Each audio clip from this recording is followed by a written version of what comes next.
네, 여러분 반갑습니다.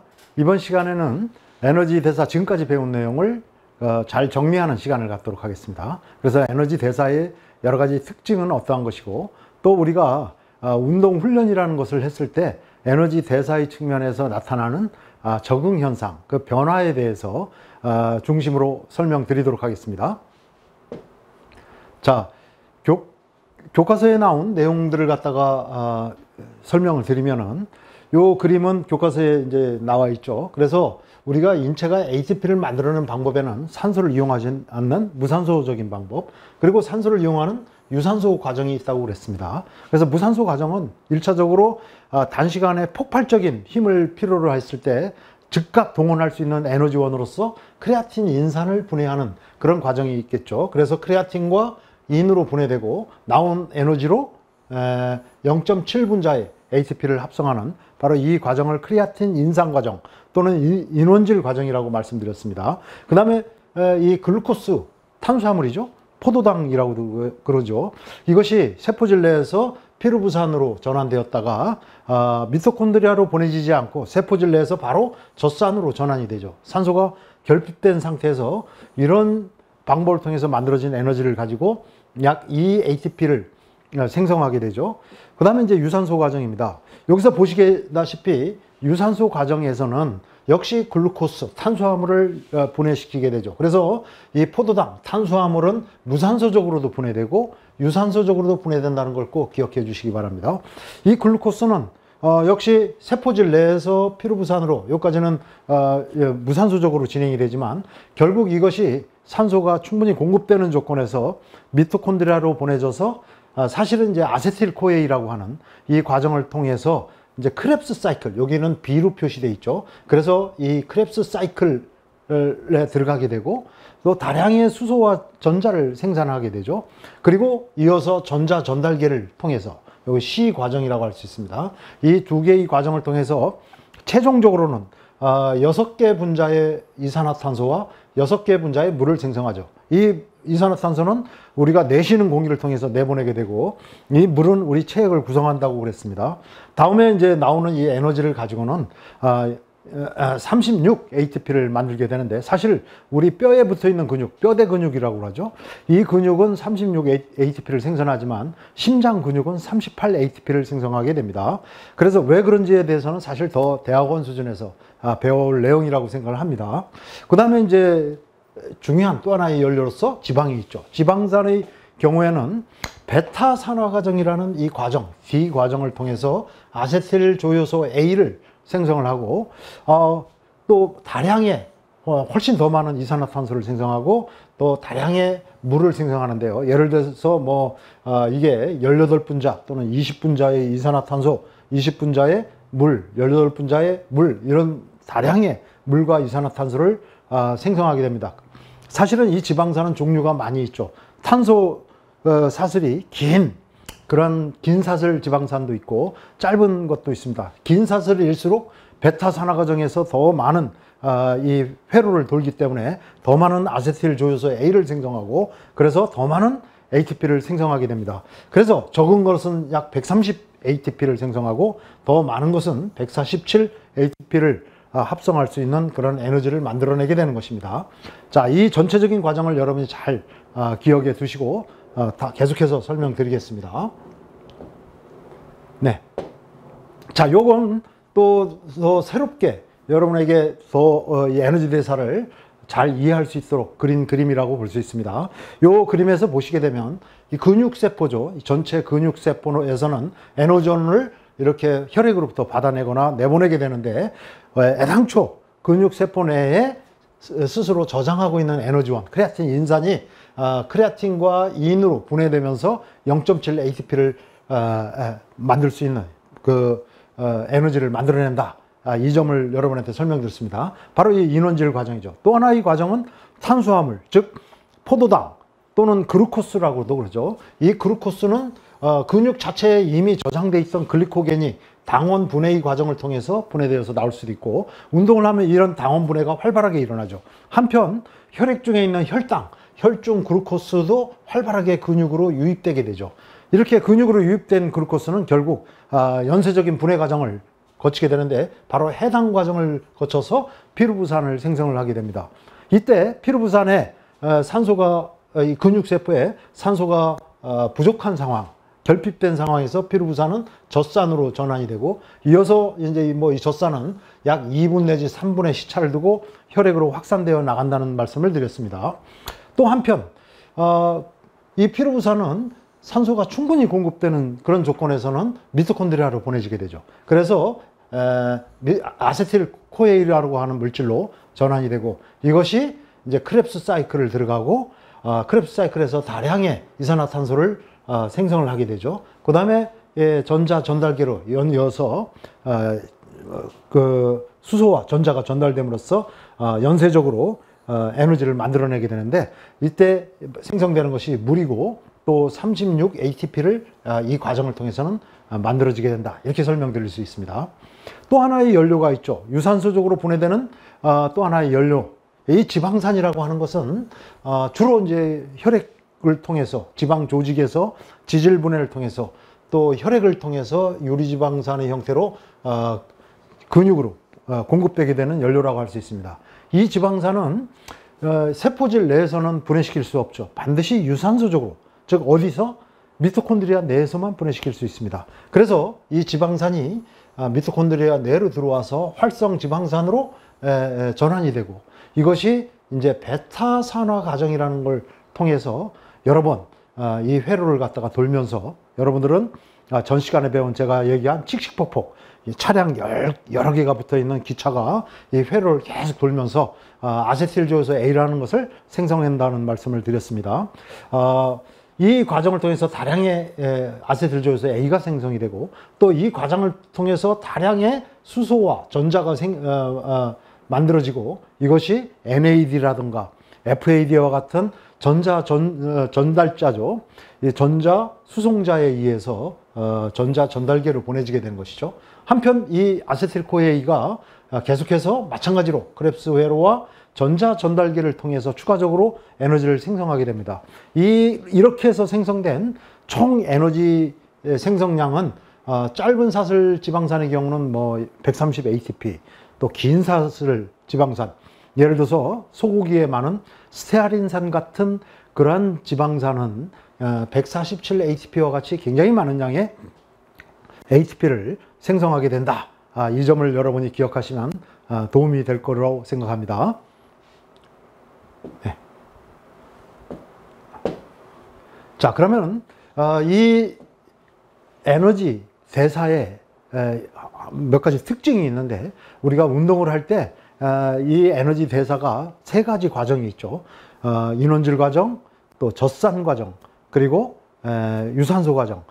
유산소 과정에서는 포도당뿐만 아니라 지방도 에너지원으로 쓰게 되는 것이죠. 바로 이러한 에너지를 인체가 쓰는 방식에 있어서 그 사람의 운동의 양상에 따라서, 즉 운동의 강도라든가 운동 시간, 또 그 사람의 신체적인 단련 정도에 따라서 에너지 대사를 사용하는 그 특색을 갖고 있는데 이 점을 제가 휴먼 퍼포먼스와 운동 생리학에 잘 정리해 놨습니다. 그래서 우리가 운동을 수행을 할 때 운동 강도가 크면 클수록 인체는 더 빨리 많은 양의 에너지를 공급할 수 있는 그런 시스템에 의존하게 되죠. 그래서 보시게 되면 운동 강도가 크면 클수록 유산소 과정보다는 젖산 과정보다는 인원질 과정에 더 의존하게 됩니다. 예를 들어서 여러분과 나는 지금 여러분들이 뭐 책상에 앉아서 저희 강의를 듣고 있다고 한다면은 여러분이나 저나 똑같이 전체가 모두 다 유산소 과정을 통해서 에너지를 공급받고 있게 되는 것이죠. 또 우리가 가볍게 걷거나 또 가볍게 뛰는 형태의 그 정도의 운동에는 무산소 과정이 전혀 개입되지 않습니다. 전체 100%가 유산소적으로 에너지를 공급받게 되는 것이죠. 그러나 우리가 속도를 높인다든가 이렇게 되면은 훨씬 더 이제 무산소 과정, 젖산 과정이나 인원질 과정이 개입되게 되는데, 예를 들어서 젖산 과정을 예를 든다면 800m나 400m, 1000m 뭐 요 정도의 거리를 나의 최대의 능력을 발휘해서 달린다. 가볍게 뛰는 게 아니고요. 그 정도의 거리를 최대의 스피드를 내서 자기가 달릴 수 있는 만큼 달린다 하였을 때는 필연적으로 우리는 이 대부분 젖산 과정이라는 과정을 통해서 에너지를 공급받게 된다. 이렇게 얘기할 수 있는 것입니다.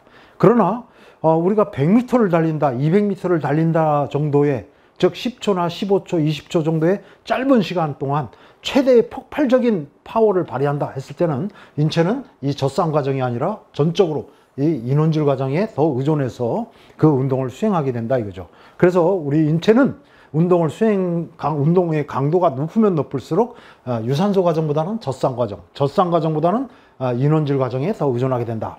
또한 인체가 또 연료를 쓰는 방법에 있어서도 운동 강도를 높이면 높일수록 지방보다는 뭐를 더 많이 쓴다 하면은 탄수화물을 더 연료로 많이 씁니다. 이렇게 쓰는 이유는 이런 과정에 소요되는 시간과 이 관계가 있습니다. 즉 유산소 과정을 통해서 지방이나 탄수화물을 갖다가 분해시키는 과정은 시간이 많이 걸립니다.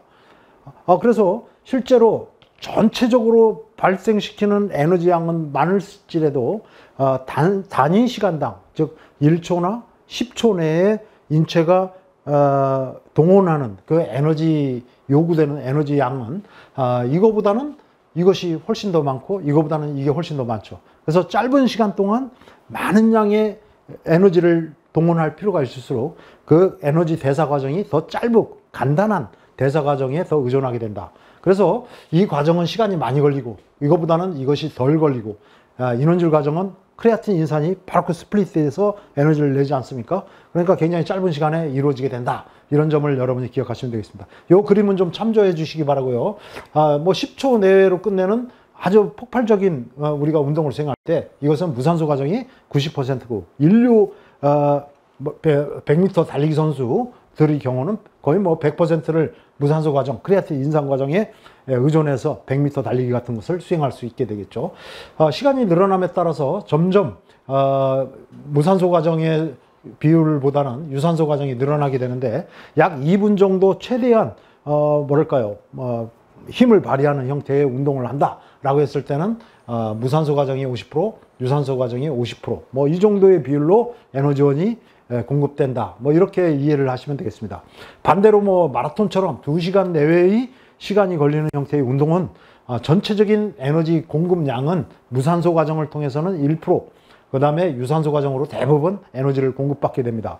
이것은 공급받는 총 에너지 소비량이 그렇다는 것이지 무산소 과정이 마라톤에서 중요하지 않다는 것은 절대 아닙니다. 마라톤도 역시 스피드를 높여서 마지막 피니쉬를 할 때 필요하거나 상대편을 추월하거나 이럴 때 무산소적인 능력이 매우 필요하다는 것을 꼭 말씀드립니다. 이것은 중요도를 얘기하는 것이 아니라 그 운동에 전체적으로 소비되는 에너지에서 공급되는 에너지 시스템의 비율을 나타낸 것이다. 이 점을 감안하고 고려해서 이해를 하시면 되겠습니다. 네, 또 하나 볼 수 있는 그 현상은 운동 시간이 길면 길수록 인체는 인원질 과정보다는 젖산 과정보다는 유산소 과정에 더 의존하고 또한 탄수화물을 쓰기보다는 지방을 더 많이 쓴다고 하는 것입니다. 그래서 이렇게 인원질 과정의 경우에 짧은 시간에 폭발적인 힘을 낼 때 주로 이 인원질 과정을 의존하게 되죠. 인체는 그 이유 중에 하나는 크레아틴 인산은 아주 쉽게 간단하게 이렇게 스플릿되는, 즉 분리해서 에너지를 발생시킬 수 있는 그런 연료의 특성을 가지고 있다는 것이죠. 그 다음에 이제 이 젖산 과정의 경우에는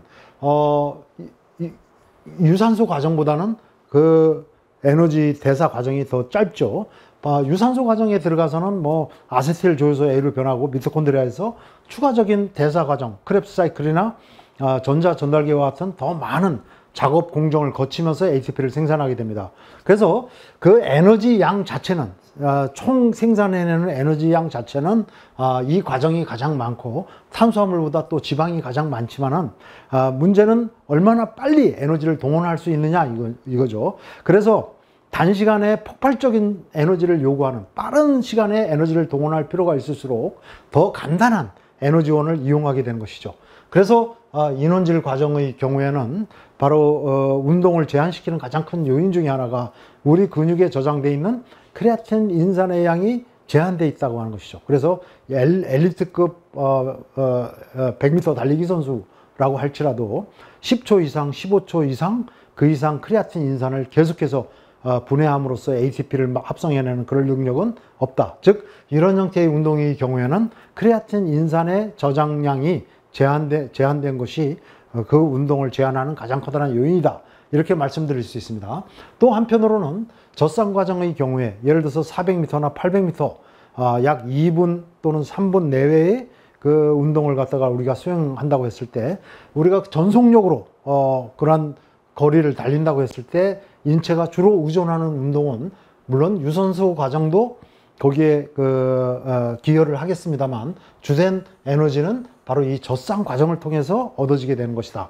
그 결과 필연적으로 다량의 이 젖산이 생성되게 되는 것이죠. 이 젖산이 우리 근육에 생성될 때는 근피로를 야기시키는 것이고 이것이 이제 혈액중으로 흘러나와서 확산돼서 나와서 혈중 젖산 농도가 높아짐에 따라 우리는 전신 피로를 운동할 때 호소하게 되는 것이죠. 바로 1000m 뭐 이 정도 달리는 속도로 또 5000m, 10,000m를 우리가 달릴 수 없습니다. 결국 필연적으로 그 이상의 거리를 달리기 위해서는 인체는 더 많은 에너지를 유산소 과정을 통해서 얻게 되는 것이죠. 또 이 유산소 과정 중에서도 탄수화물보다는 지방을 더 많이 사용하게 됩니다. 이 그림을 보시게 되면은 탄수화물과 지방 두 가지가 인체에서 사용하는 그 비율이 우리의 활동 양상에 따라 어떻게 변하는지를 보여주는 것인데요. 이 그림의 경우에는 우리가 뭐랄까요, 가볍게 달리거나 조깅하는 정도의 속도로 약 2시간 가까이 운동했을 때 연료의 사용 비율을 나타낸 것입니다. 그래서 이 그림에서 보시면 이것이 탄수화물을 나타내는 것이고요. 이것이 지방을 나타내는데 여러분이나 나나, 즉 여러분들이 지금 책상에 가만히 앉아 있고 저처럼 이렇게 서 있는 정도의 그 정도의 활동 상황에서는 지방이 거의 65%나 70% 사용하고 있고 탄수화물은 많이 사용하지 않죠. 30% 정도를 사용하고 있다. 이렇게 볼 수 있습니다. 이것은 뭐 우리가 가볍게 러닝하거나 이랬을 때도 초기에는 이렇습니다. 그러나 이러한 형태에서 점점 운동을 길게 해나감으로써 초반기에는 지방의 연소 비율이 낮아지게 되죠. 탄수화물은 연소 비율이 오히려 높아져서 약 20분이나 30분 내외의 상태에서는 탄수화물과 지방이 약 50% 정도 비슷하게 사용되게 되고 그 이후 계속 운동을 지속함에 따라 지방의 연소 비율이 점점 높아지게 되죠. 반면에 탄수화물의 연소 비율은 상대적으로 다 낮아지게 됩니다. 그래서 이 그림에서처럼 120분, 2시간 가까이 뭐 이렇게 장시간 운동할 경우는 탄수화물의 연소 비율이 30%그 이하로 떨어질 수 있고요. 지방의 연소 비율이 70% 또는 80%까지 증가할 수 있게 된다. 이러한 현상이 나타나는 중요한 요인 중에 하나는 우리 몸 안에 저장되어 있는 탄수화물의 양도 장시간 운동할 때는 제한되기 때문에 그렇습니다. 즉, 약 60분 또는 90분 정도의 우리가 이 정도의 운동을 수행할 때 사람마다 차이가 있고 또 그 운동의 환경에 따라 차이는 있습니다만은 우리 근육에 저장되어 있는 근글리코겐 이것이 고갈되게 되는 것이죠. 이런 장시간의 운동 중에 운동 피로를 호소하게 되는 주된 요인 중에 하나는 이런 젖산도 있지만은 근육에 저장되어 있는 글리코겐의 저장량이 고갈되어 가는 것이 근피로의 중요한 원인의 하나라는 것입니다. 그렇기 때문에 이런 경우에 역시 글리코겐이 고갈됐을 때 인체가 피로를 호소할 수 있고요. 또 하나 중요한 것이 혈당이라고 하는 것이죠. 운동을 1시간 이상, 1시간 반 이상 계속해서 지속함에 따라 우리 혈액 중에 있는 탄수화물, 즉 혈중 포도당 또는 혈중 글루코스가 즉 이 혈당이 감소하게 되는 것이죠. 이 혈당이 어느 수준 이상에서 정상적으로 80에서 공복시 혈당이 100mg/%인데 그 이하로 자꾸 떨어지려고 이렇게 하게 되면은 인체는 이 혈당을 보호하기 위해서, 유지하기 위해서 필연적으로 반응을 보이게 됩니다. 왜냐하면은 이 혈당은 우리 인체의 뇌가 사용하는 정상적인 조건에서 이 뇌가 사용하는 거의 유일한 에너지원이 바로 이 혈당이라고 하는 것입니다. 그렇게 혈당이 떨어지게 되면 뇌가 위협을 받게 되죠. 그렇게 되니까 인체는 탄수화물은 이때부터 좀 아끼고 지방의 사용량은 늘려서 혈당을 유지하려고 하는 그런 반응을 보이게 되는 것이죠. 그 결과 인체는 탄수화물보다는 지방의 연소 비율을 더 늘려나가는 것이죠. 그 결과가 운동을 장시간 진행하면 할수록 탄수화물보다는 지방을 인체가 우선적으로 더 많이 사용하게 되는 원인이 되는 것입니다. 네. 또 한 가지 말씀드릴 수 있는 것은 그렇다면 우리가 이 세 가지 인원질 과정, 젖산 과정, 유산소 과정이 있는데 마치 자동차가 뭐 속도에 따라 기아를 넣듯이 1단, 2단, 뭐 유산소 과정, 그 다음에 뭐 젖산 과정, 그 다음에 인원질 과정 이렇게 기아를 넣듯이 넣게 되는 것이냐? 그것은 아니죠. 우리 인체는 이 운동의 유형에 따라서 각 에너지 생성 과정의 기여 비율을 변화시킨다. 이런 식으로 해서 에너지를 공급하는 것이다. 여기는 이제 운동 경기, 그냥 일반적인 운동이 아니라 경기형 운동의 경우에 인체가 동원하는 에너지 공급 시스템에 대해서 설명된 표라고 할 수 있습니다. 그래서 대체로 30초 이내에 끝나는 경기들, 굉장히 짧은 시간에 경기가 이제 그 승부가 결정되는 그런 형태의 운동을 얘기합니다. 이런 경우에 투포한 100m 달리기, 야구에서 도루를 한다던가 높이뛰기를 한다던가 넓이뛰기 뭐 이런 형태의 짧은 시간 동안 단시간에 폭발적인 힘을 쓸 때 인체는 대부분의 에너지를 인원질 과정에 의존하게 된다. 이렇게 얘기할 수 있습니다. 그러나 뭐 200m 달리기나 400m 달리기, 또 100m 수영이나 500m 스피드 스케이팅, 뭐 대부분 스포츠 종목을 보면 30초 내지 90초 이내에 승부가 결정되는 형태의 운동이 상당히 많이 있습니다.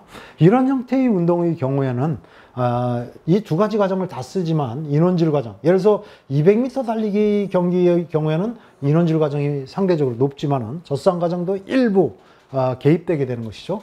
400m 달리기 경우에도 인원질 과정과 젖산 과정이 다 같이 요구되는 형태의 운동이다. 이렇게 얘기할 수 있습니다.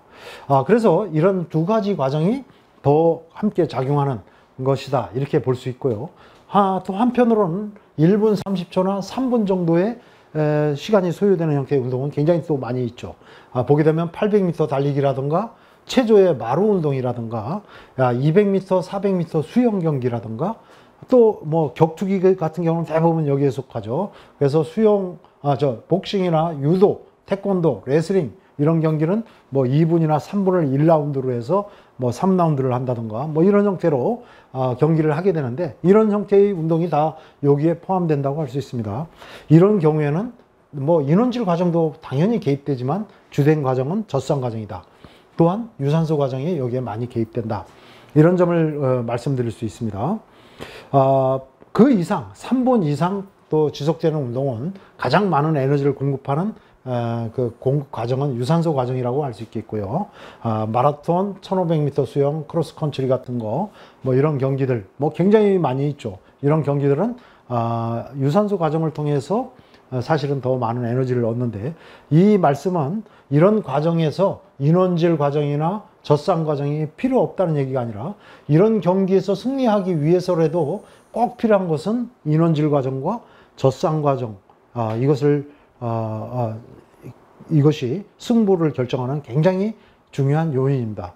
다만 여기서 말씀드리고 싶은 것은 이 이상 길게 운동할 때 에너지를 가장 많이 공급하는, 인체가 에너지를 가장 많이 쓰게 되는 그 시스템은 바로 유산소 과정이라고 하는 것을, 그 점을 여러분이 고려해서 이해를 하셨으면 좋겠습니다. 자, 그래서 에너지 연속체라고 하는 것은 결국은 활동의 유형에 따라서 에너지 생산 과정이 어떻게 기여하느냐, 이것을 배열시킨 그런 그림이라고 할 수 있는데요. 보다 정확히 얘기하면 이 경우에는 육상 경기를 예로 들어서 이 에너지 연속체를 표현하고 있습니다.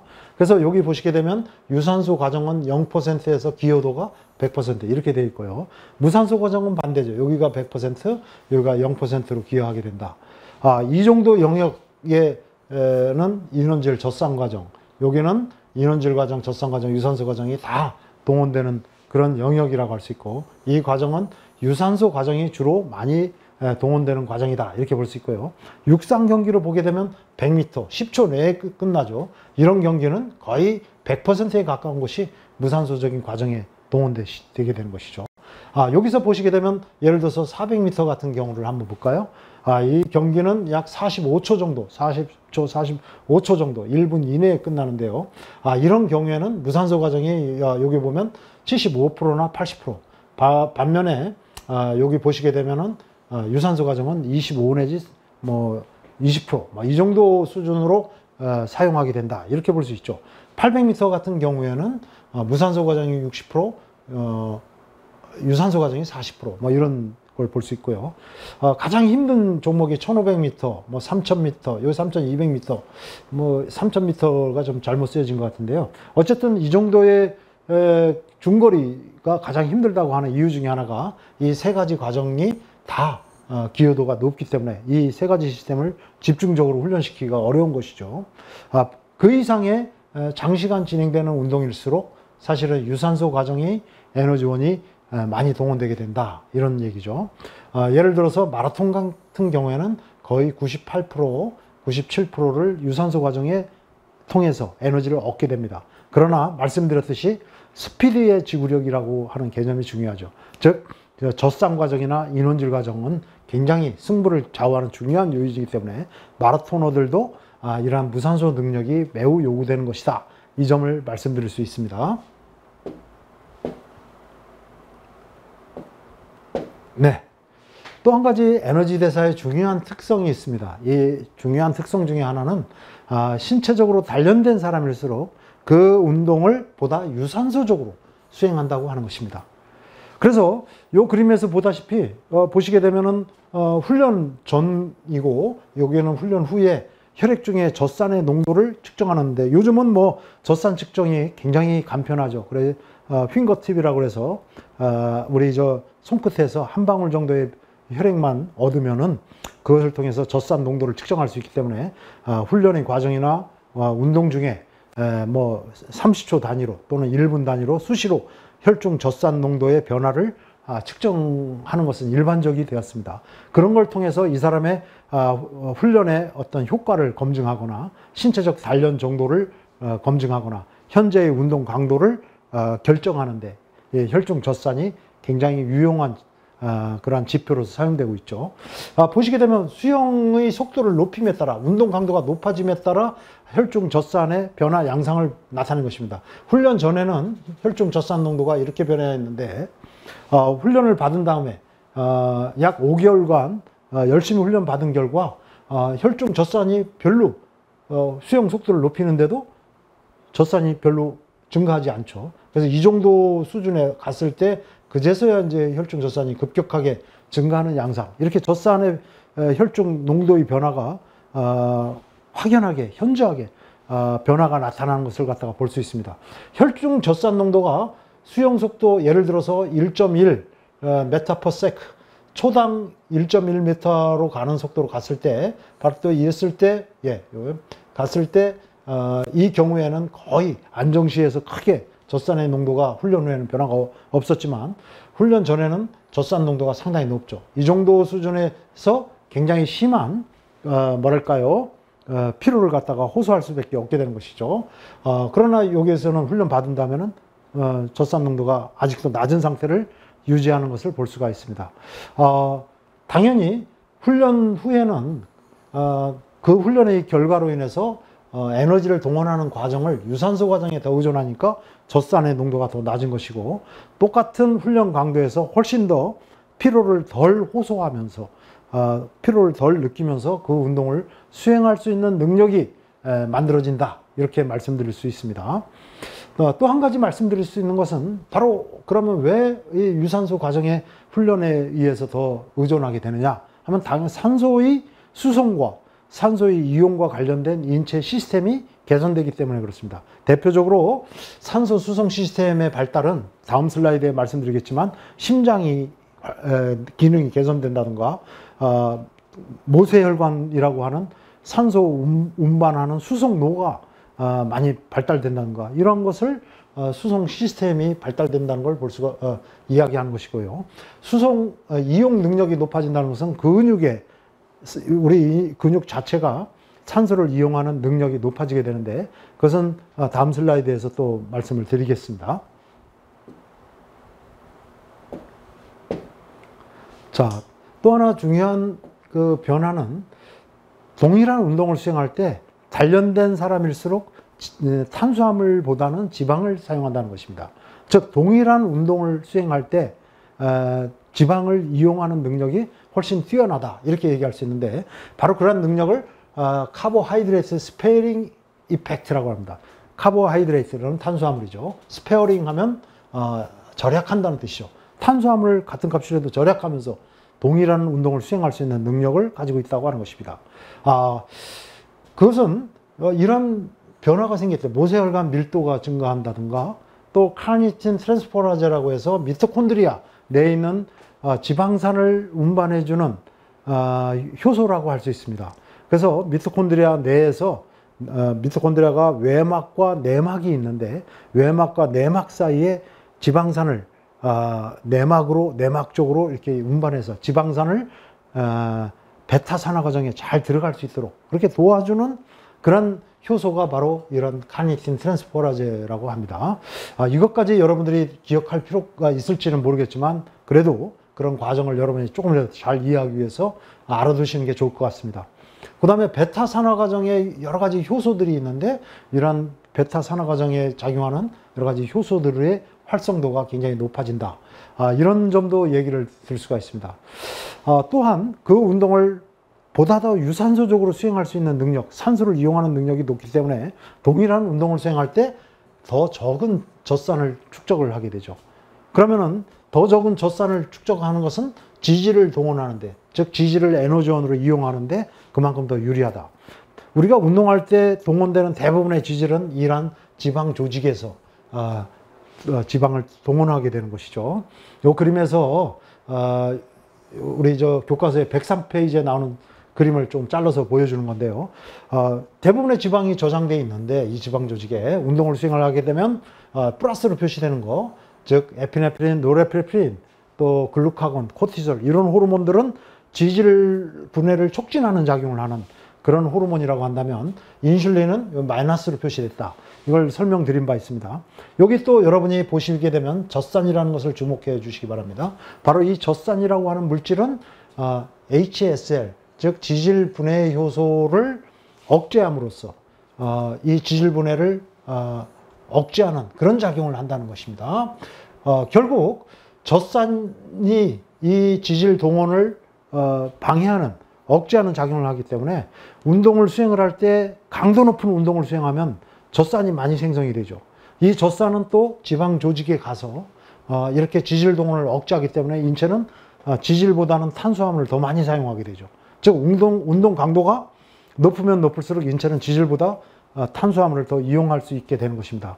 그러나 똑같은 조건이라면 신체적으로 단련된 사람은 이런 젖산의 축적량이 적기 때문에 지질 동원을 방해하지 않고 훨씬 더 원활하게 지질 동원을 해서 지질 동원을 많이 하면 할수록 이것을 우리 인체의 근육에서는 더 많은 에너지 요구량을 지질 분해를 통해서 얻게 되는 것이죠. 바로 이러한 현상이 탄수화물 절약 효과라고 이야기할 수 있는 것이고요. 이 그림이 바로 그런 것을 나타내는 것이죠. 우리 근육 내에 저장되어 있는 글리코겐, 탄수화물의 저장량이 이렇다고 한다면 운동을 장시간 진행함에 따라 저장량이 낮아지게 되죠.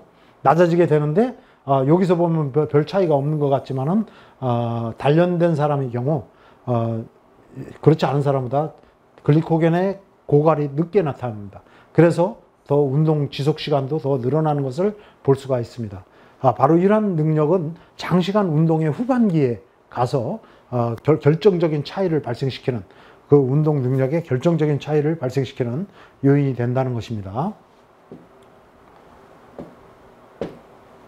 자, 그러면 이 트레이닝에 따른 지구력을 계산한 굉장히 복잡한 그림입니다만은 조금 간단하게 또 계속해서 여러분들이 근육이나 또 순환계를 배우면서 더 많이 이해할 수 있는 내용이지만 간단히 맛을 보도록 하겠습니다. 말씀드렸듯이 이렇게 지구력이 개선되는 기전 중에 하나는 이건 주로 이제 그 지구성 운동의 경우에 그렇죠. 산소 수송 능력이 개선된다는 것이고, 또 하나는 산소 이용 능력이 개선된다는 것. 산소 수송 능력이 개선된다는 것은 가장 큰 것은 우리의 심장이 형태적 기능적으로 개선된다. 심장의 펌핑 능력이 개선되는 것이 가장 큰 요인이라고 볼 수 있습니다. 그래서 최대 심박출량이 증가한다든가 이런 요인들이 차차 배우겠습니다만 중요한 요인으로 볼 수 있고, 또 하나의 중요한 요인은 이 3번이 사실은 더 중요한데요. 모세혈관, 근육에 분포되어 있는 모세혈관이 훨씬 더 많이 증가하게 되죠. 이것은 산소를 결국 운반하는 수송로가 개선된다는 것을 의미하는 것입니다. 또한 총 적혈구수라든가 또 총 헤모글로빈 양이 증가하는 것은 산소를 결국 이러한 적혈구나 헤모글로빈이 운반하는 수단이기 때문에 전체적으로는 이러한 변화가 산소 수송 능력이 개선되는 것을 의미합니다.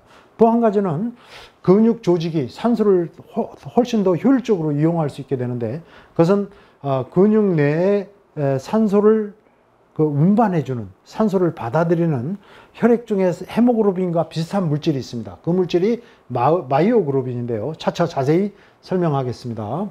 다음 챕터에 가서 더 자세히 설명이 되겠고요. 그래서 이 마이오글로빈은 산소 저장 능력을 개선하는 그런 효과를 가지고 있고, 또 미토콘드리아의 수와 크기가 증가한다. 미토콘드리아는 산소를 이용을 해서 ATP를 생성하는 에너지 생성 공장이라고 말씀드렸습니다. 바로 이것이 증가함으로써 유산소적으로 ATP를 생산하는 능력이 높아지게 된다. 또한 이 미토콘드리아 내에는 산소를 이용해서 에너지 ATP를 합성하는 데 관여하는 굉장히 많은 효소들이 있는데, 그 효소를 산화효소라고 하죠. 이런 것들이 많이 활성도가 높아져 있다. 그래서 이것은 바로 산소 이용 능력이 개선된 것을 의미하는 것입니다. 자, 이 결과로 동일한 운동을 수행을 할 때 보다 더 운동을 유산소 과정에 더 의존할 수 있는 능력을 갖는 것이죠. 그 운동을 보다 더 유산소적으로 수행할 수 있으니까 젖산 축적률이 감소되고요. 또 체액, 혈액이나 근육 내 체액의 산성화가 더 감소하게 되는 것이죠. 바로 이런 결과로 인해서 피로가 개선되는 것이다. 훨씬 더 운동 수행 능력이 높아진다. 이렇게 말씀드릴 수 있습니다. 또 한편으로는 젖산 축적률이 이렇게 감소됐다는 것은 말씀드렸듯이 지방 조직에서 지질의 동원을 훨씬 더 방해하는 요소가 감소하게 되는 것이죠. 훨씬 더 원활하게 지방 조직으로부터 지질 분해를 통해서 지질을 에너지원으로 동원하는 능력이 높아지게 되는 것입니다. 바로 이러한 요인들이 바로 혈중 유리지방산이 증가하게 되는 것이고, 에너지원으로서 지방이 참여하는 비율이 높아지죠. 바로 이런 효과를 탄수화물 절약 효과라고 얘기하고요.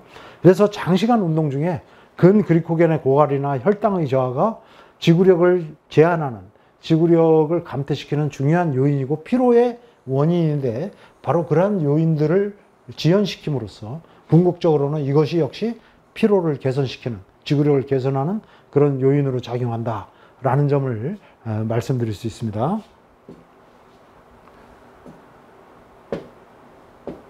네, 또 한 가지 중요한 요인은 단련자는 최대 젖산 생성 능력이 높아집니다.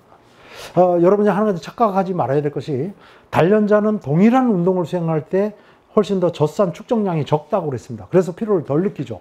그러나 최대까지 운동을 수행을 했을 때 혈액 중에 최대까지 축적되는 젖산량은 오히려 단련자가 더 높다 이거죠.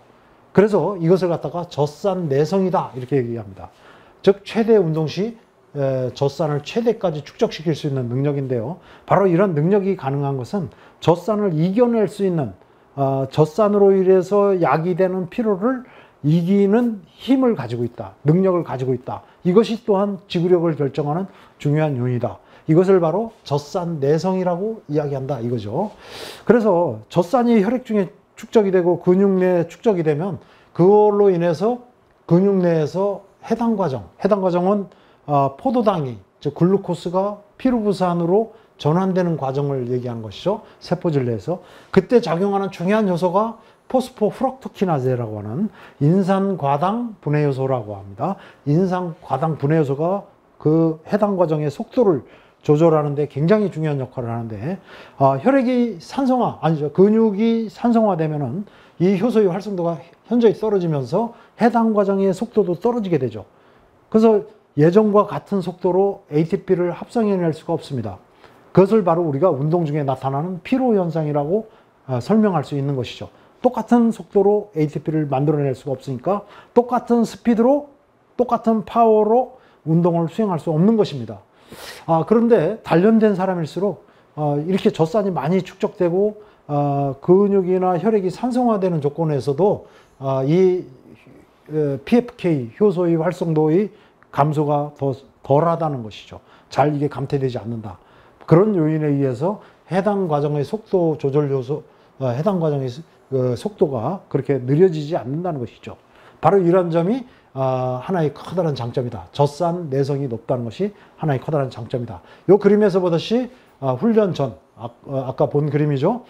훈련 후에 더 많은 또 동일한 운동 강도에서 젖산의 축적량은 더 적지만 최대까지 운동을 수행할 때 이 최대 젖산 축적량은 훈련 전보다 더 높아진 것을 우리가 확인할 수 있습니다. 바로 이런 점을 말씀드릴 수 있고요.